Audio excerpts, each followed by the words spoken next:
Peter Credlin, live on Sky News Australia. Good evening, welcome to the show. Here's what's coming up tonight. I'm Credlin. Reality bites for the Green Agenda. New South Wales Labor forced to spend $400 million plus to extend the lifespan of the giant Eraring power station.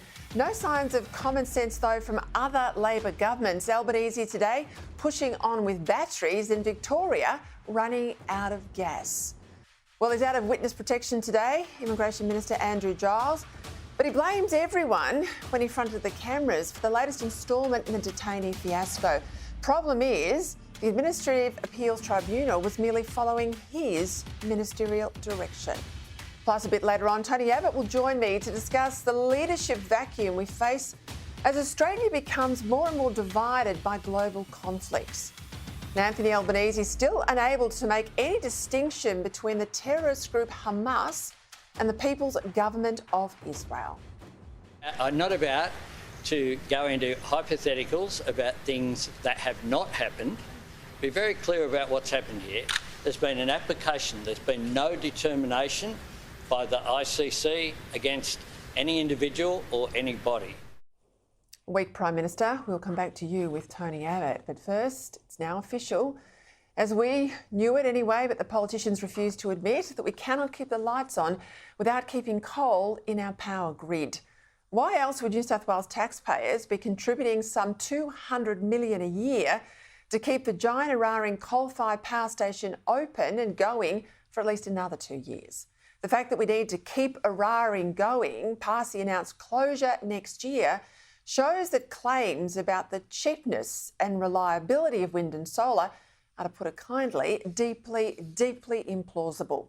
Sure, the emissions obsessives and the renewable junkies will say this is just to give more time for renewable powered batteries and all the rollout to happen. Sure, but can we ever have enough wind turbines and solar panels or enough batteries to keep the lights on 24/7 when wind only blows and the sun only shines on average for 30% of the time?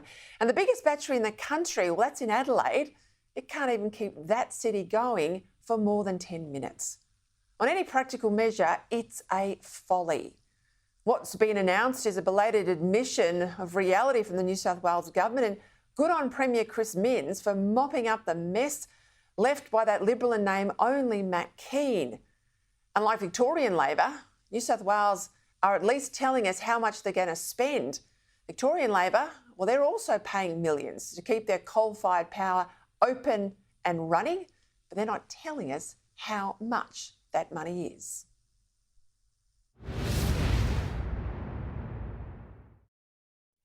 Overnight, UK Prime Minister Rishi Sunak called a snap election in what can only be described as a train wreck of a press conference. Now, as Prime Minister, he gets to choose the date and the time of the election announcement, same as here.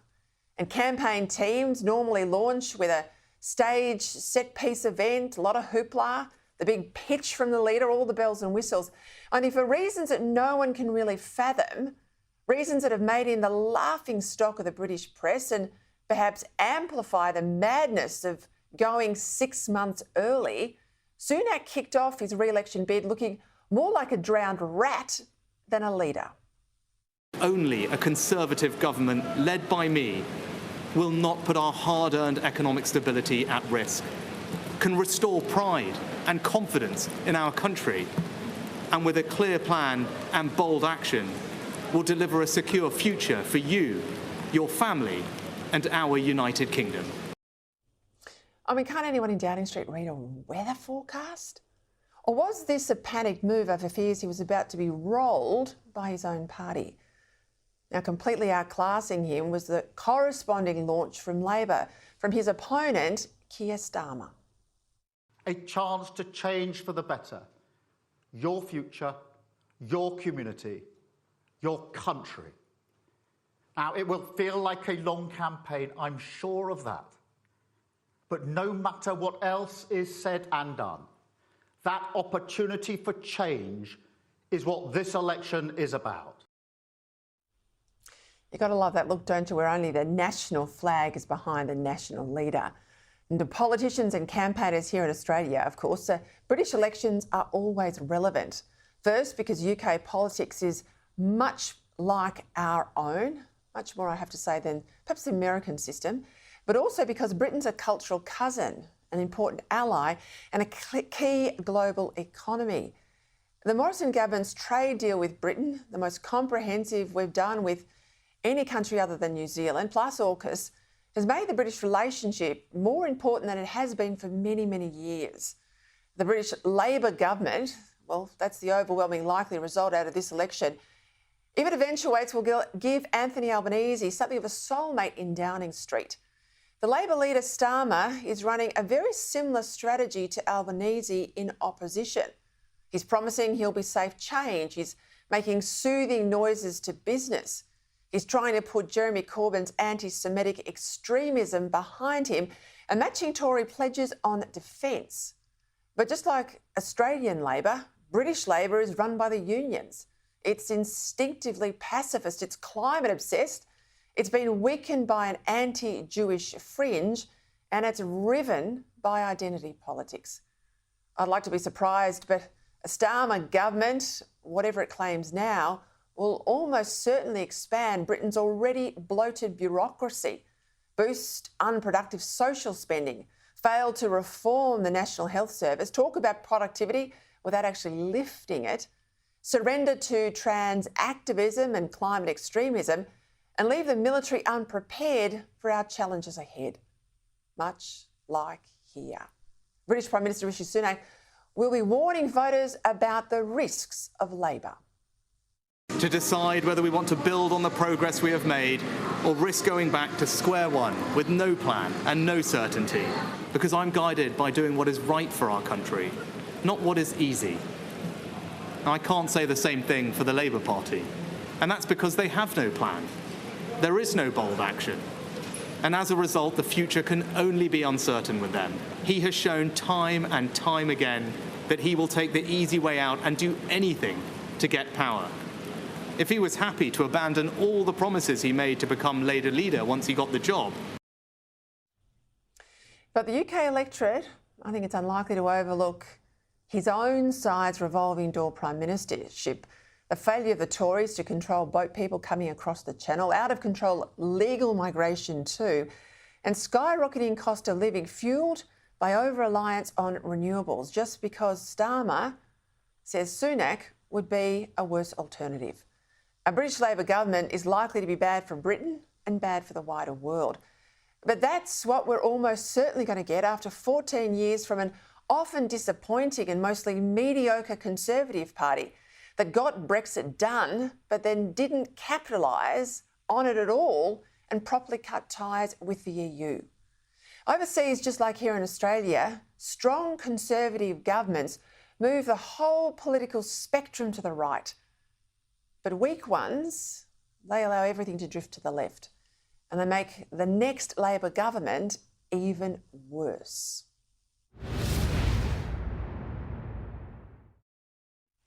Back here at home, the Albanese government says it wants to lower immigration, but it hasn't really said how, and nothing it's tried to date has actually worked.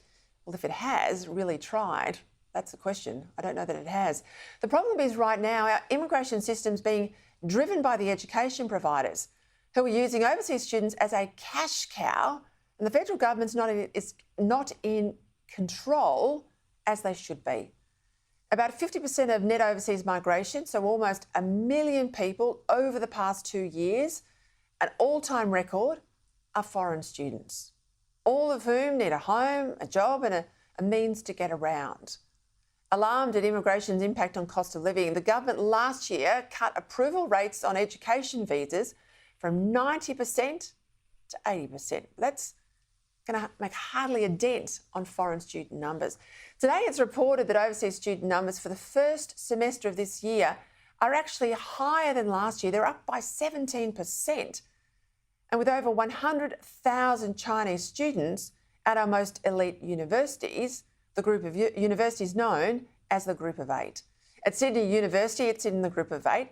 Overseas students there, mostly Chinese, are almost half the total enrolment. In last week's budget, beg your pardon, the government said it would negotiate caps on student numbers, but that it would be more generous to institutions that developed student housing, even though all that extra accommodation, well, that'll be years away. And despite promising lower immigration, the budget still forecasts an additional 1.7 million migrants over the next 5 years. Now, that's more than the population of Adelaide and almost the population of Canberra every single year. Labor's not cutting migration. It's all a massive con job because they've finally realised their Big Australia push is politically toxic. Now, on the Liberal side, Peter Dutton made big cuts to immigration, the centrepiece of his budget reply. He's also flagged hard caps on overseas student numbers. And the universities won't like it. This is a fight we have to have because migration must be brought back under control. The fact that the left are so angry, Labor Party, the universities, even the ABC, well, that says to me that Dutton is on the right track.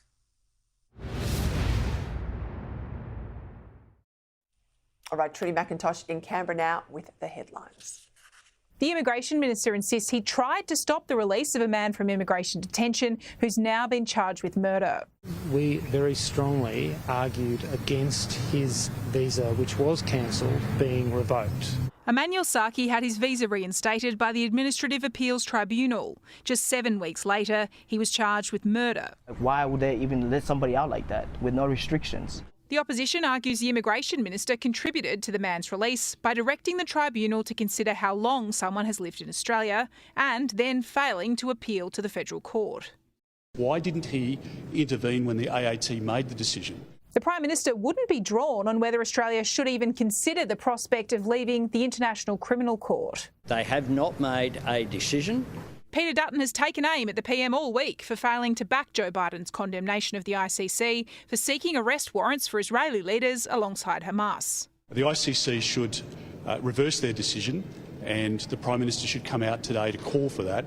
I'm not about to go into hypotheticals about things that have not happened. And Australia's largest coal-fired power plant has been thrown a lifeline. Eraring in the New South Wales Hunter region will remain in operation for another 2 years to fill supply gaps between now and 2027. We have to keep the lights on and prices down. I think the New South Wales Government has done a good job in negotiating that. And it is unjustifiable to use public funds to prop up coal. 2 Labor premiers have vowed to oppose the coalition's proposal to build nuclear power plants across the nation. The sites are yet to be confirmed, but leaked details this morning listed Collie in Western Australia as a possibility. No one in Collie wants to see a nuclear power station. Anglesea in Victoria also on the list. Nuclear energy will never be part of the mix here under a Victorian Labor government. Dan Tehan denies his seat will host a reactor as Peter Dutton defends his nuclear push. I want cheaper electricity for Australians. I want consistent power. If you're so proud of his policy, you would have released it by now. Trudy McIntosh, Sky News, Canberra. All right, we're going to cross those headlines now. Joining me, media writer for The Australian, Sophie Ellsworth, and the Deputy Executive Director of the Institute of Public Affairs, Daniel Wild. Well, Immigration Minister Andrew Giles, at least in front of the cameras today, that was at least a start, isn't it? But not taking responsibility for his continued incompetence. It was all everyone else's fault. The AAT made a decision to overturn it, and they did so notwithstanding the directions which put a very high priority on community safety. There's no sense in the Prime Minister and Andrew Giles blaming the AAT. The AAT can only abide by the laws in front of them, and the government watered down the character test, and it's meant that this individual has been released back out into the community. Dan, also involved in all of this mess today, we had reports of another released detainee and a crime spree across Melbourne, including the assault of an emergency services worker. I can't understand how this bloke's in his job.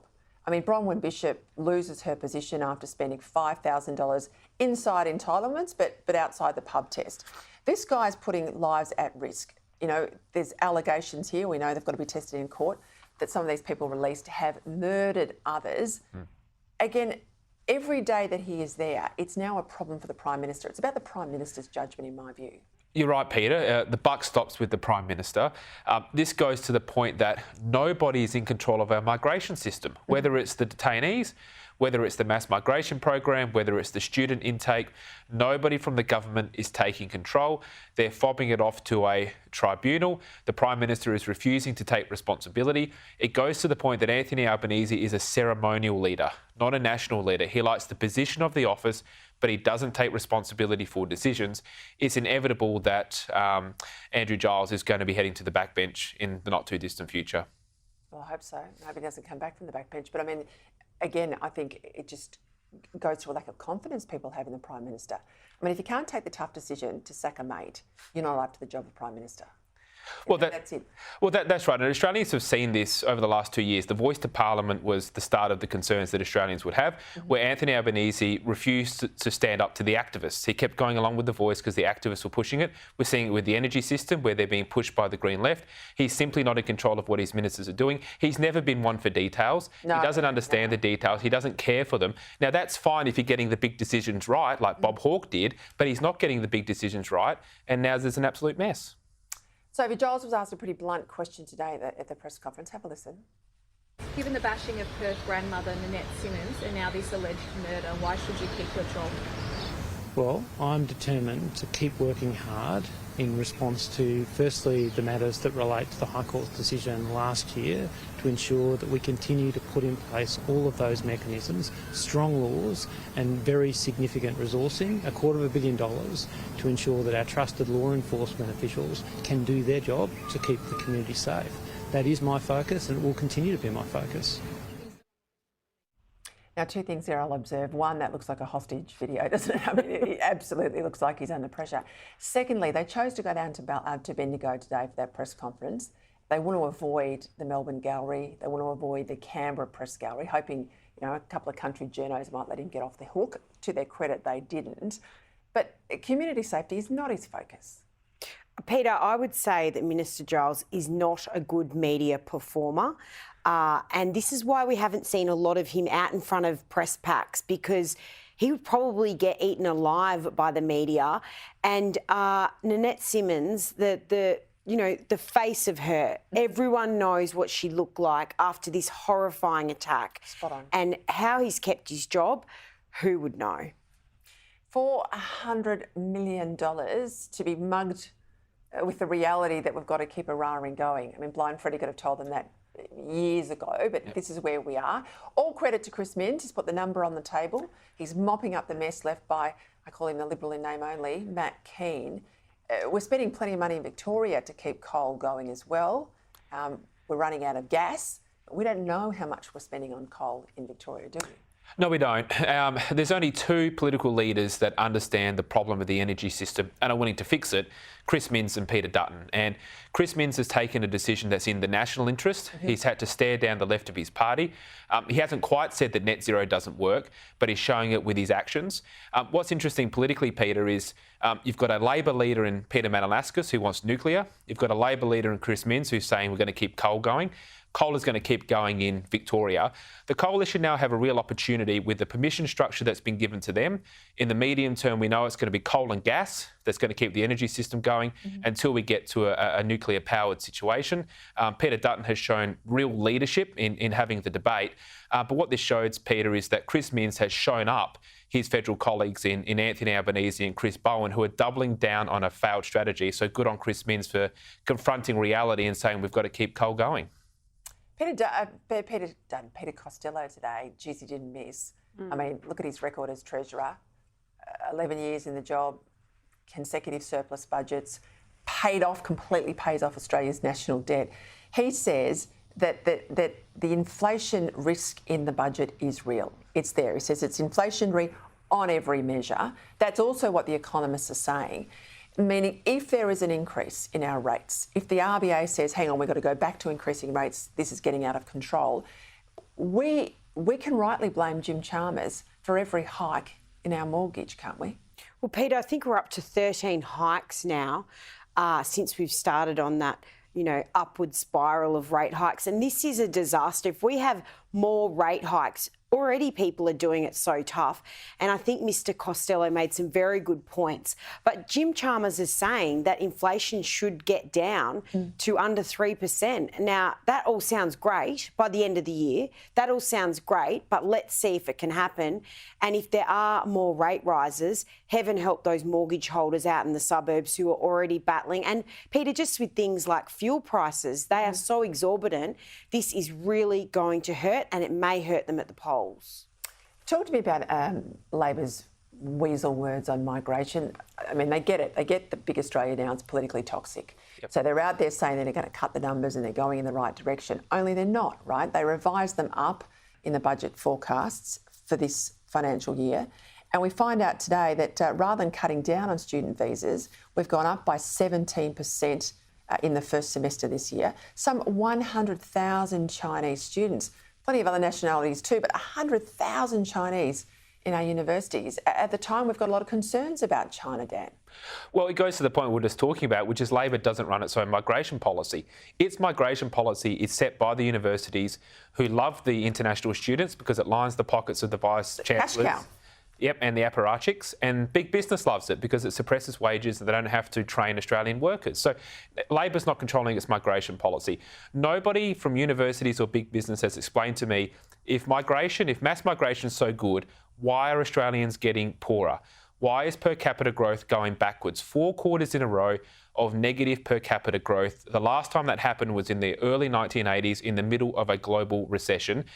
If you cut the international student numbers, of course the universities are going to be upset. But even the government's own migration review released in December last year said the benefits of international education go to universities, not to the community. Now, we've got a bit of travails in media land, in commercial media land, haven't we? We had that focus a little while back on Channel 7, caught up in a whole lot of stuff around the Bruce Lerman trial. But now there's trouble at Channel 9. What's going on there?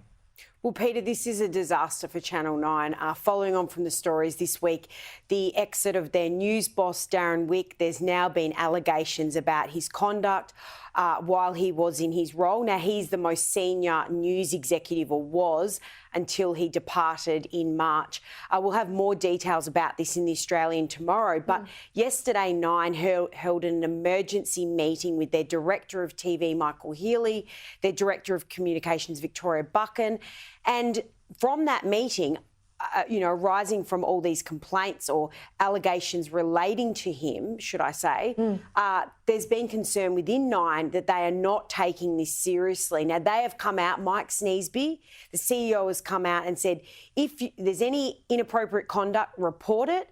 But, Peter, people in there are saying, why didn't we know about this earlier? It was only through our reporting that this has come to light. Is it just Wick, though, or is it a toxic culture of I have to say, the blokes at Nine? Is it it's renowned as being a blokey sort of network. Is it beyond him? Is it deeper than him?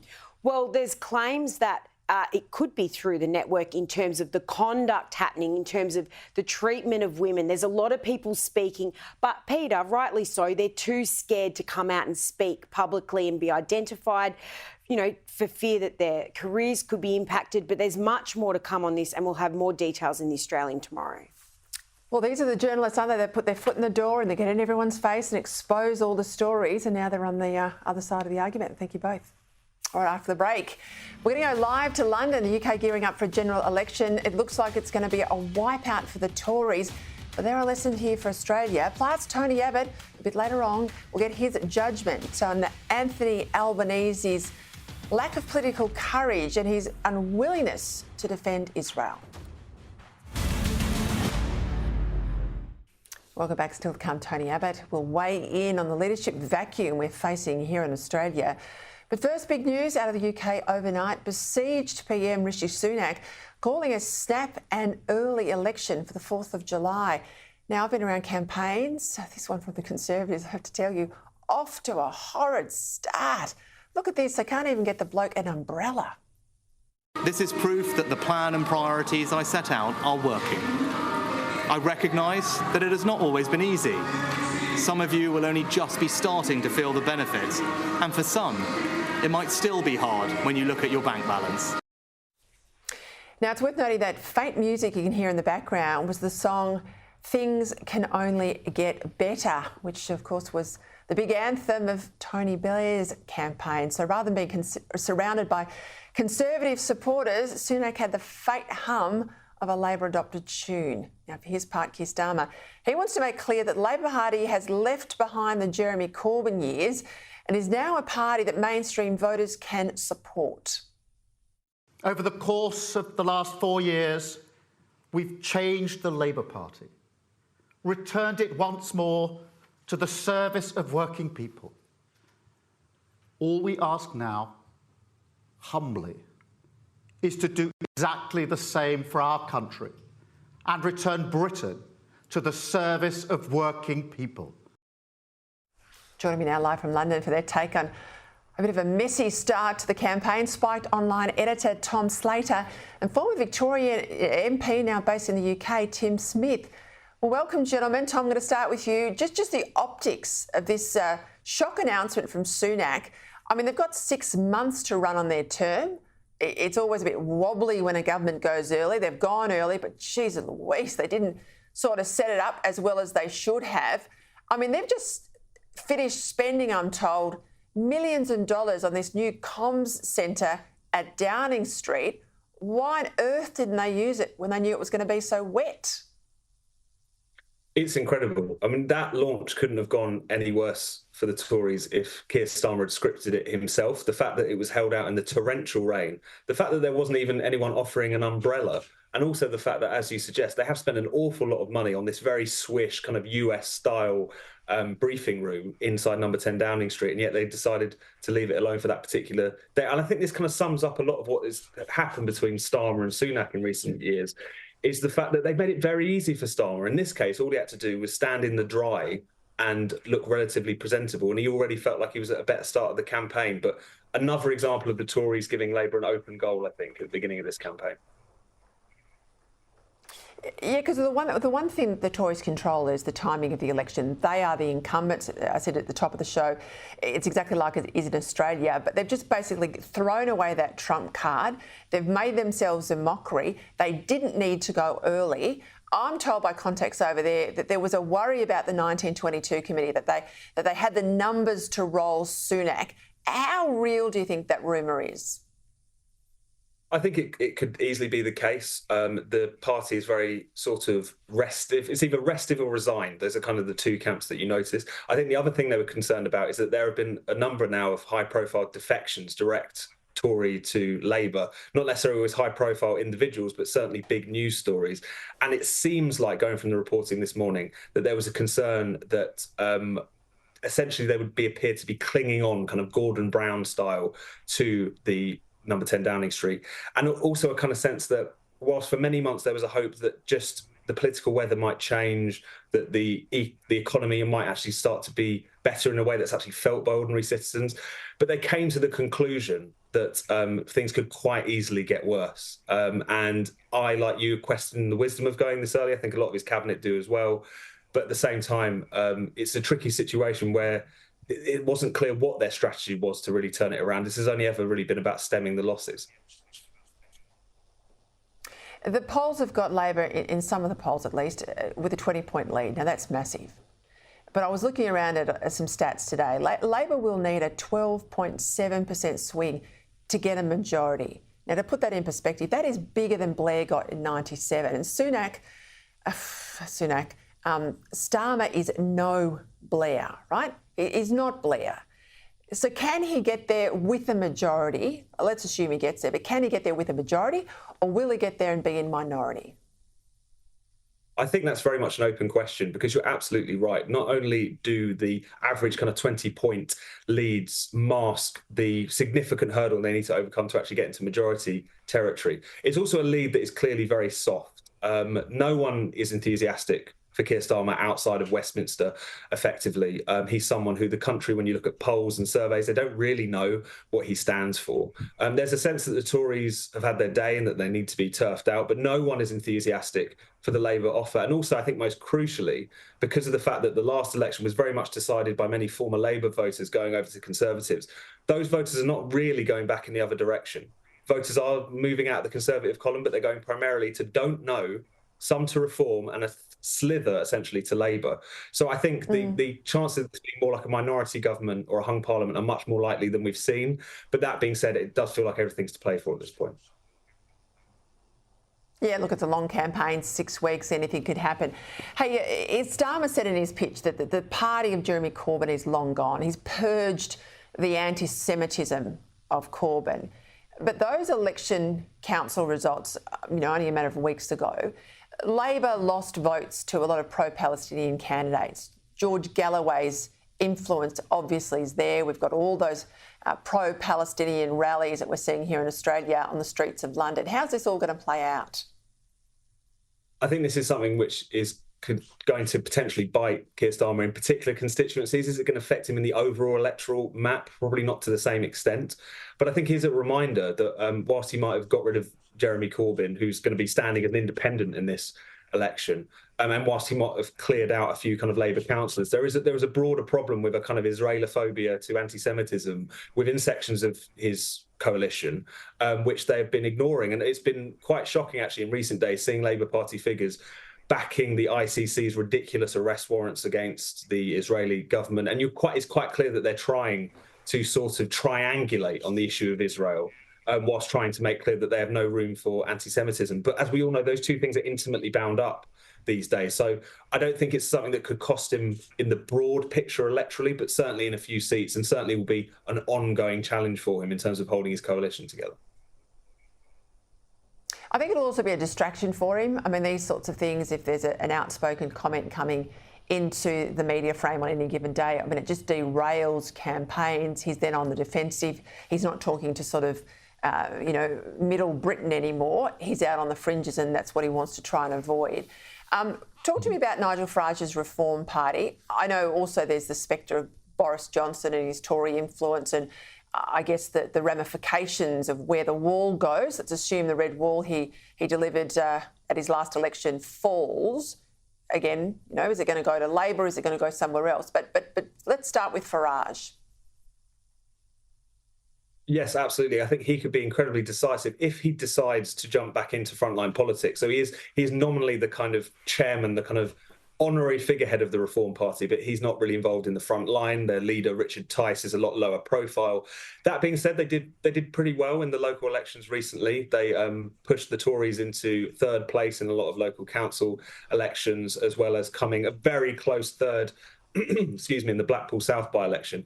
But I think the X factor, the missing ingredient here, is Farage himself, because try as they might, the Reform Party, since Farage kind of stepped back to go more into media, to go more into those kinds of ventures, they have struggled to find that kind of communicator, that kind of person who has that element of the common touch that he certainly does have. And I think with it, they could be incredibly decisive. Without it, they're still going to do a lot of damage to the Tories, though. We have a saying in Australia, you're gone when you can sense that the voter's got the baseball bat on the front porch waiting for you, just can't wait to get rid of you. And in Australia, at least, they do not like being sent to the polls early. You have 5-year terms. I think it's a little bit different over there. We have 3-year terms, so when you have to go back early, it's pretty bloody early. What's the mood of the population now that there has been an early election called? Are they thankful that now they can get rid of a bad government, or are they cranky they're being sent to the polls? Or you said there's no enthusiasm really out there for Labor. What's the mood like? I think it's very damp. And not just literally in terms of Sunak's press conference last night. It's been quite rainy here recently. It's just the fact that there's a sense that, quite understandably, not much is really up for grabs. People are really frustrated with the Conservatives, particularly those who took a chance on them in 2019, who had never voted for them before. But no one's enthusiastic for Starmer. And also, no one really thinks there's much difference between these two parties at this point. It does feel like we've gone back to the kind of factory reset setting of British politics as it was up until Brexit, which is that you have two parties who are more or less dancing on the head of a pin, not really any big debates in society, or at least ones that they're not taking particularly strong positions on. And I think we saw that reflected in the local and recent by-elections, where you had, whilst there are supposedly historic swings towards Labour, that was in the context of quite historic low turnout as well. So I think the public is generally demoralised. I think they're up for giving the Conservatives a kicking, but not much beyond that, it feels like. We're going to watch it all very closely here from Australia and on the Credlin Show. Tom Slater, thanks for your time. We had trouble there, as you can see, connecting Tim Smith, but we will talk to him during the campaign. After the break, Tony Abbott joins me for his take on the lack of leadership we're seeing from the Prime Minister and his government, plus why the election battleground over immigration numbers isn't just about the economy, it's also the national identity we want to have as Australians. Welcome back still to Calm. Nicole Flint, James Ashby will talk about the disarray in the Republican movement. Another big resignation today. Good news for people like me who like the way that things are now. But first, it's clear that the world's becoming a more worrying place. China, well, they've been on the march for years, but they're growing more bellicose in our region. Ukraine, they have been fighting for freedom, our freedom too, for over the past couple of years. And then on October 7, well, what happened has divided the globe, not just domestically, of course. It's divided the globe in a way I thought I'd never see in my lifetime. Granted, the Australian government can't control international conflicts, I get that, but it can show decisiveness domestically. Sadly, at the moment, as I said in my column today, over the issue of the International Criminal Court, this is in The Australian, I wrote that Anthony Albanese has confirmed he's out of his depth as Prime Minister. He lacks the judgment, character and intellectual heft to grapple with the complex challenges of these times. Joining me now to discuss this, former Prime Minister Tony Abbott.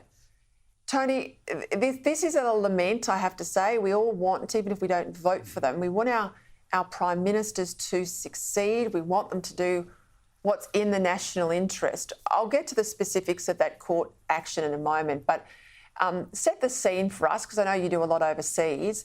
The world is a troubling place at the moment, isn't it? Look, there are dictators on the march. There's the militarist dictatorship in Russia. There's the Islamist dictatorship in Iran. There's the communist dictatorship in Beijing. They are on the march. They are threatening to upend the Pax Americana, which has basically given the world the best times in human history. Weakness is provocative. And that's why it's very important that countries like ours recover our military, our industrial, and above all else, our cultural strength as quickly as possible. Then why on earth can our Prime Minister basically allow any sense of moral equivalence?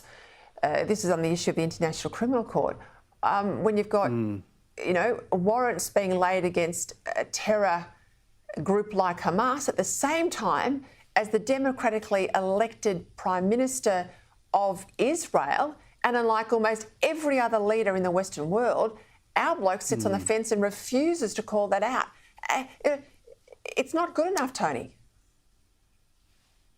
Look, you're right, Peter.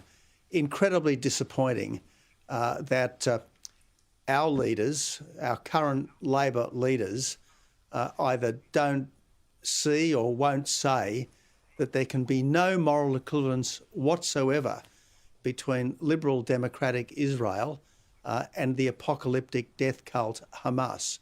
No moral equivalence whatsoever. And I fear that rather than acting in accordance with principle or Australia's national interest, some of them at least are more concerned by the sectarian politics which is becoming evident in their own electorates. Are you implying there that part of the Prime Minister's rationale, his motivations, not standing up for the international rule of law, is that he's basically preferencing Muslim votes in Western Sydney? Is that what you're saying? It's hard to see any other explanation for it, and certainly there have been some senior cabinet ministers with heavily Islamic seats who have been particularly hesitant when it comes to calling out the rampant anti-Semitism which we've seen on our streets and in some of our mosques and Muslim prayer rooms. Now, look, Australia's an immigrant country. That's a wonderful thing. Without our migrants, we wouldn't be the country we are. But I think there is an issue with Islam. I think that Islam demands pluralism when it's a minority, but it doesn't practice pluralism where it's a majority. And I'd really like to see more Islamic leaders in this country showing to others the respect that they demand for themselves. It's frankly appalling that we've had so many Islamic preachers in Sydney, maybe in Melbourne as well, who have been hate preaching, and that's simply un-Australian, and it should have no place in a society such as ours. Well, this leads me into a whole conversation about immigration, because it will be front and centre at the next campaign.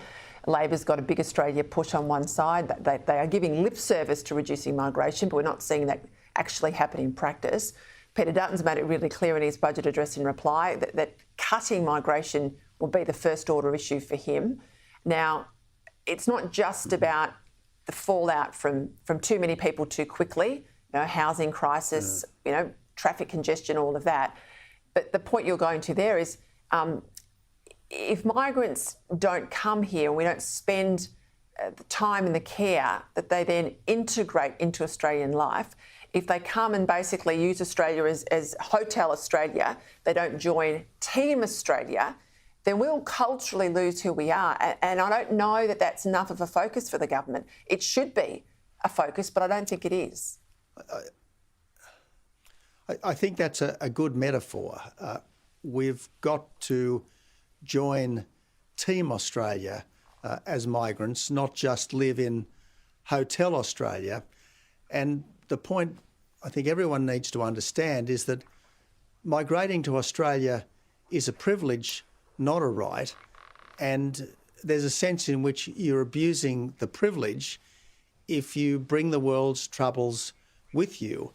And as I said, I think people of all faiths and all cultures need to show their fellow Australians, regardless of faith or culture, respect. And that's not what we've been seeing in some of our mosques, and certainly it's not what we've been seeing in the pro-Hamas protests, the pro-Hamas encampments on our university campuses. And what we need is the leadership to call this out and, where necessary, to act against it. And I just think it's to the everlasting shame of university authorities that these pro-Hamas encampments were not cleared by the police.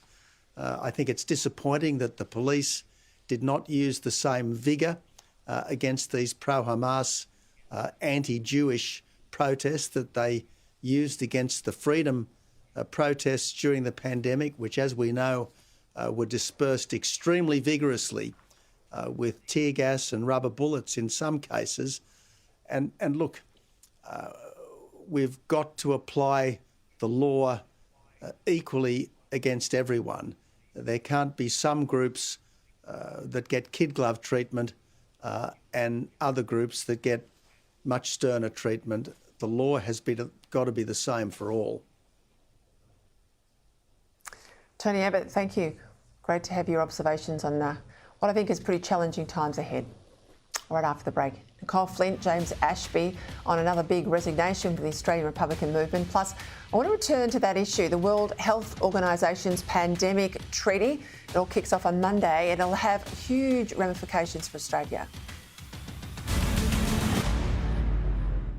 Welcome back. Let's bring in my panel. Former Liberal MP, but now candidate, Nicole Flint, and a candidate too in Queensland, Pauline Hanson's Chief of Staff, James Ashby. Well, welcome to you both. A lot of Jewish leaders out over the last couple of days calling on the Prime Minister to be on the right side of history. He has not come out to defend Benjamin Netanyahu or his defence chief.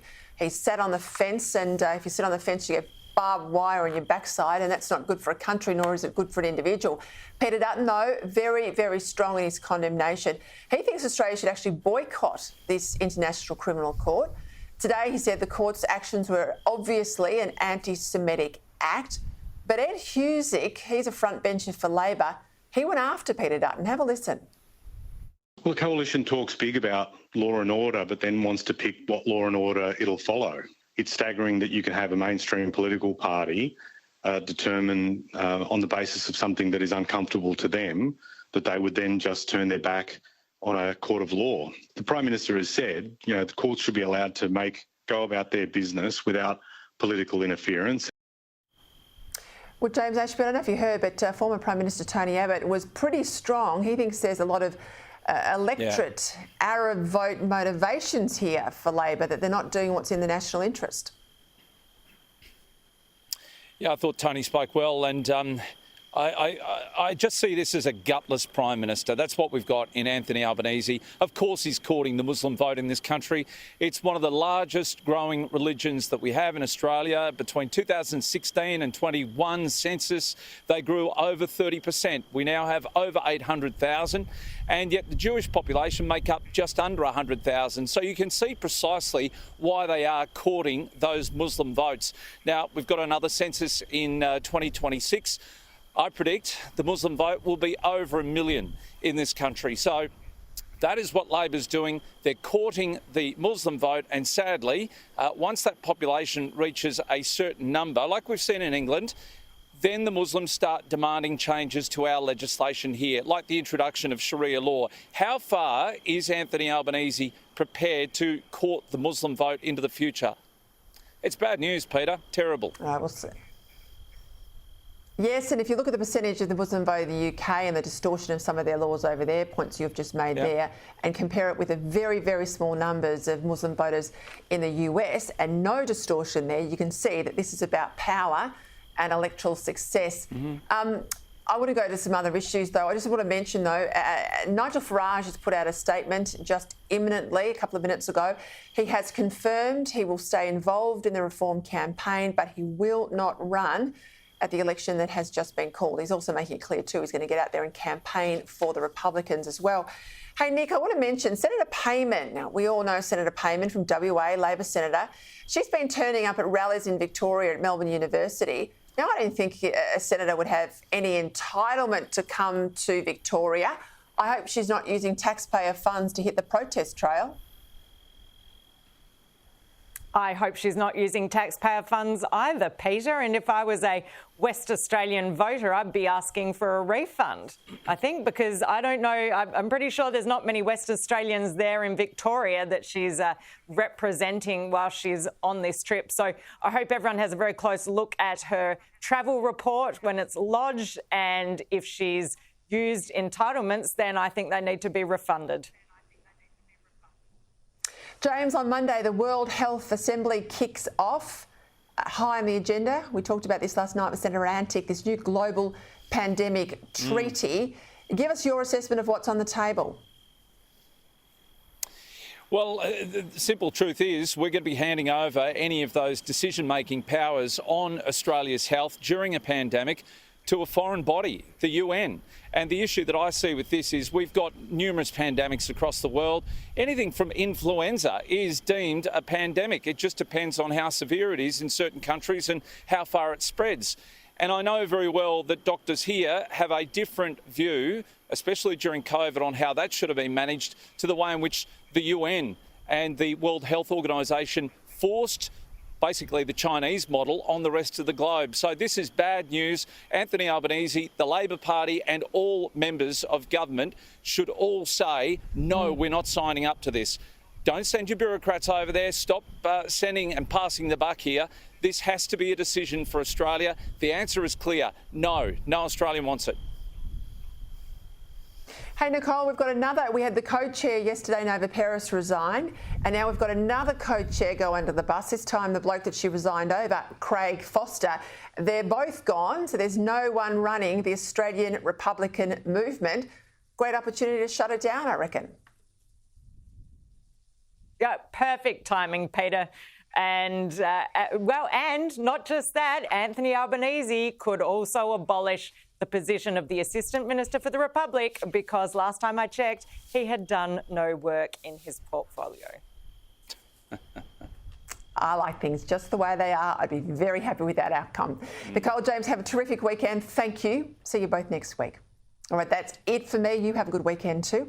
It's cold down here in Melbourne, but I'll warm up and over the weekend and see you on Monday at 6. Here's Andrew.